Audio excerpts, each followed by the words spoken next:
आज के स्टूडियो में हम बात करने वाले हैं पोर्टर के बारे में। आपने आपके शहर के अंदर पोर्टर के ट्रक ज़रूर देखे होंगे जिनके ऊपर बैनर्स होते हैं कि पोर्टर के ज़रिए आप अपने सामान को, अपने होम शिफ्टिंग को, अपने बिजनेस टू बिजनेस वर्क को, जो भी आपका सामान है एक लोकेशन से दूसरे लोकेशन अगर आपको भेजना है, आप पोर्टर के ऐप डाउनलोड कीजिए, टेम्पो बुक कीजिए, आप पिकअप ट्रक चाहिए तो पिकअप ट्रक बुक कीजिए, 20 मिनट के अंदर आपको मिल जाएगा। राइट, आपने ऐसे पोस्टर ज़रूर देखे होंगे। आज हम इस स्टूडियो में पोर्टर के बारे में ही बात करेंगे।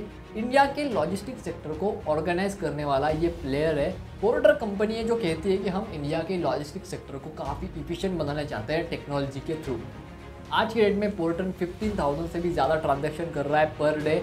40,000 से भी ज़्यादा ड्राइवर्स इन्होंने ऑनबोर्ड किए हुए हैं।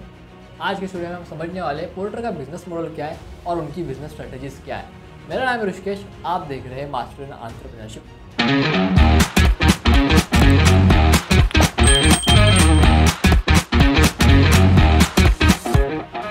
सबसे पहला हम समझते हैं कि पोर्टर की शुरुआत किसने की। अब बेसिकली पोर्टर की जो शुरुआत थी ना वो प्रणव गोयल सर ने की थी 2014 में। अब पोर्टर का जो बिजनेस मॉडल है ना वो एक एग्रीगेटर बिजनेस मॉडल है, यानी कि यहाँ पे पोर्टर की अपनी खुद का एक भी ट्रक नहीं है, बट वो आपको टेम्पो और ट्रक्स प्रोवाइड करता है क्योंकि उसने वो ऑनबोर्ड किए हुए कॉन्ट्रैक्ट बेसिस के ऊपर।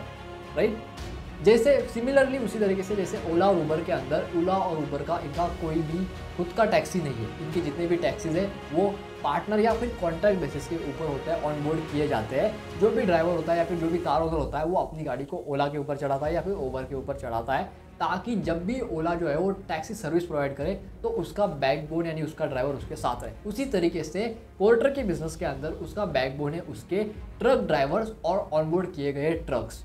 ये होता है बेसिकली एग्रीगेटर बिजनेस मॉडल। यहाँ पे आप दो कम्युनिटीज़ को एकत्रित करते हो और बिजनेस बनाते हो कमीशन के थ्रू। अब पोर्टर की बिजनेस स्ट्रेटेजीज को समझते हैं। सबसे पहली बिजनेस स्ट्रेटेजी है वो है डेटा ड्रिवन अप्रोच। अब बेसिकली जब पोर्टर शुरुआत हुआ था तो इनिशियल ईयर्स के अंदर इनके पास एक अच्छा इनोवेटिव सिस्टम नहीं था। ये खुद के इन हाउस बिल्ड किए गए सीआरएम्स का इस्तेमाल करते थे जो अलग अलग टास्क के लिए होते थे। अगर कोई फ़ोन करता था तो उसका कस्टमर कलेक्शन का डेटा अलग रहता था, ऐप का कस्टमर कलेक्शन का डेटा अलग रहता था, ड्राइवर ऑनबोर्डिंग का डेटा अलग रहता था, जो कि अपने आप में एक हेडेक बन गया था और उस हेडेक के साथ कंपनी स्केल नहीं कर सकती। तो इन्होंने सेल्स फोर्स के साथ मिलके एक सिस्टम बनाया और इस सारे डेटा को जो अलग अलग सोर्सेज से आता था उसे एक सेंट्रल एनालिटिकल डैशबोर्ड के अंदर इंटीग्रेट कर दिया, जिसके वजह से इनका जो एक्चुअल कन्वर्जन टाइम था जो पहले 25 डेज के अराउंड होता था, जो कि कन्वर्ट होकर 3 से 4 दिन का आ गया था। यानी कि ऑलमोस्ट 80% का रिडक्शन इनके कन्वर्जन डेटा के अंदर आया। अब उसी के संदर्भ हम बात करें तो जो सेकेंड बिजनेस स्ट्रेटेजी है जो पोर्टर ने इस्तेमाल की वो थी email to voice ticketing system. अब बेसिकली ये यहाँ पे होता क्या था, नॉर्मली पोर्टर का जो बिजनेस का बैकबोन है ना वो है उसके ट्रक ड्राइवर। अब उसके ट्रक ड्राइवर से उसके साथ नहीं रहेंगे तो उसका बिजनेस डेड है।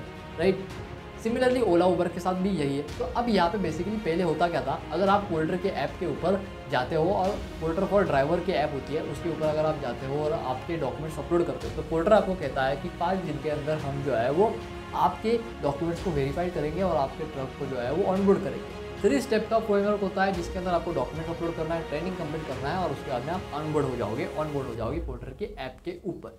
अब नॉर्मली अगर आप पोर्टर के ड्राइवर ऐप के रिव्यूज़ चेक करोगे ना तो मोस्टली ज़्यादातर लोगों ने ट्वीट किया होगा या फिर वहाँ पे रिव्यूज़ छोड़े होंगे कि यार 2 महीने हो गए, 3 महीने हो गए, लेकिन डॉक्यूमेंट जो है वो अब तक वेरीफाइड हुए नहीं है।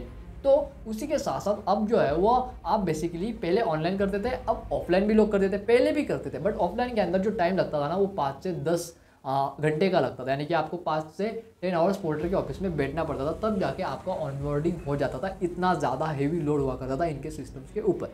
अब ईमेल टू वॉइस टिकटिंग की वजह से नॉर्मली अब वॉइस टिकटिंग की वजह से एक्चुअल में कोई इतना बदलाव नहीं आया, क्योंकि अभी भी इनके ऐप के ऊपर जो है वो वेरिफिकेशन प्रोसेस बहुत लंबे समय तक ड्राइवर्स को दिखाता है। ये ड्राइवर्स का काफ़ी ज़्यादा एक फीडबैक है पोर्टर के लिए कि यार इनका ऐप के थ्रू जो भी वेरिफिकेशन होता है ना वो बिल्कुल भी नहीं होता, एकदम वर्स्ट कंडीशन पे है। ओला उबर के अंदर एकदम कंस्टिट्यूटली एकदम ईजी तरीके से हो जाता है, फ्लुएंटली एकदम। लेकिन पोर्टर का जो पहले ऑफिस के अंदर आप जाते थे और वहाँ पे आपको 5 से 10 घंटा बैठना पड़ता था आपके ट्रक को ऑनबोर्ड करने के लिए, वो डायरेक्टली रिड्यूस हुआ 45 मिनट्स तक। अब आपको 5 से 10 घंटे नहीं, बस 45 मिनट्स ही देना है पोर्टर के ऑफिस के अंदर जिसके बाद आपका जो ट्रक है वो आपको ऑनबोर्ड कर दिया जाएगा। अब कैसे, तो यहाँ पे ईमेल बेस्ड टिकटिंग सिस्टम का इस्तेमाल किया जाता है और जो भी आपने अपनी ऐप डाउनलोड की, डॉक्यूमेंट्स अपलोड किए, आपके गाड़ी का नंबर आपको आपके जो भी एम्प्लॉय उनको बताना है, उसके बाद में वो उसका टिकट जनरेट करते हैं और तुरंत एक एम्प्लॉय उसका जो भी रिक्वायर्ड डॉक्यूमेंट होता है वो आपको बताता है। ऐप के ऊपर नोटिफिकेशन आता है, आप उस चीज़ को फुलफिल करते हो और विदिन 45 मिनट्स आपका ऑनबोर्डिंग प्रोसेस जो है वो स्टार्ट हो जाता है। आपका ट्रेनिंग वगैरह वो जो है वो आपको ऐप के अंदर ही बता देते हैं। ये इतना बड़ा एक जंप आया जिसके वजह से इन्होंने पिछले 2 से 3 साल के अंदर सबसे ज़्यादा ड्राइवर्स ऑनबोर्ड किए सिंस फ्रॉम स्टार्टिंग।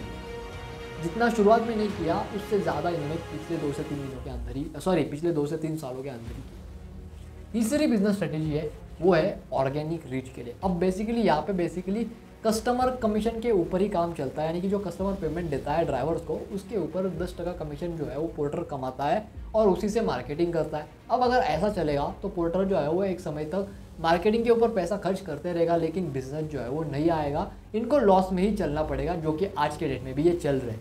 तो ऑर्गेनिक ट्रैफिक लाने के लिए इन्होंने क्या किया, इन्होंने ड्राइवर्स को बोला कि आप अपने टेम्पोज के ऊपर जो है वो पोर्टर की स्टिकर लगाओ ताकि हम जो है वो ऑर्गेनिकली ग्रो कर सके, यानी कि जो भी कस्टमर देखेगा ऐप डाउनलोड करेगा और जो है वो बुक कर लेगा पोर्टर का टेम्पो, राइट। लेकिन ड्राइवर जो है वो कर ही नहीं रहे थे। तो इन्होंने क्या किया, इन्होंने एक्चुअल में ड्राइवर्स को बताया देखो अब क्या है कि अगर आप हमारे रेडियम के स्टिकर्स नहीं लगाते ना तो आपको जो ऑर्डर है ना वो 10 सेकंड लेट दी जाएगी, और जो स्टिकर लगाते हैं उनको जो है ऑर्डर जो है वो 10 सेकंड पहले दी जाएगी। अब इससे बेसिकली डिफरेंस आया 30% का। ड्राइवर की इनकम ऑलमोस्ट 30% से डिक्रीज होना स्टार्ट हो गई और उन ड्राइवर्स की इनकम इंक्रीज होना स्टार्ट हो गई जिन्होंने ब्रांडिंग लिया पोर्टर का। अब बेसिकली ब्रांडिंग लेने के लिए 2000 रुपये का खर्च था, तो ड्राइवर बोलते थे कि यार हम क्यों ही ले, राइट, हमको ऑर्डर वैसे भी मिल रहा है, नहीं लेगा तो भी मिलेगा, लेगा तो भी मिलेगा। लेकिन जैसे ड्राइवर्स को पता चला रहे, जैसे पोर्टर ने बताया कि 10 सेकंड लेट मिलेगा अगर रेडियम नहीं लगाते और 10 सेकंड अर्लियर मिलेगा अगर रेडियम लगाते।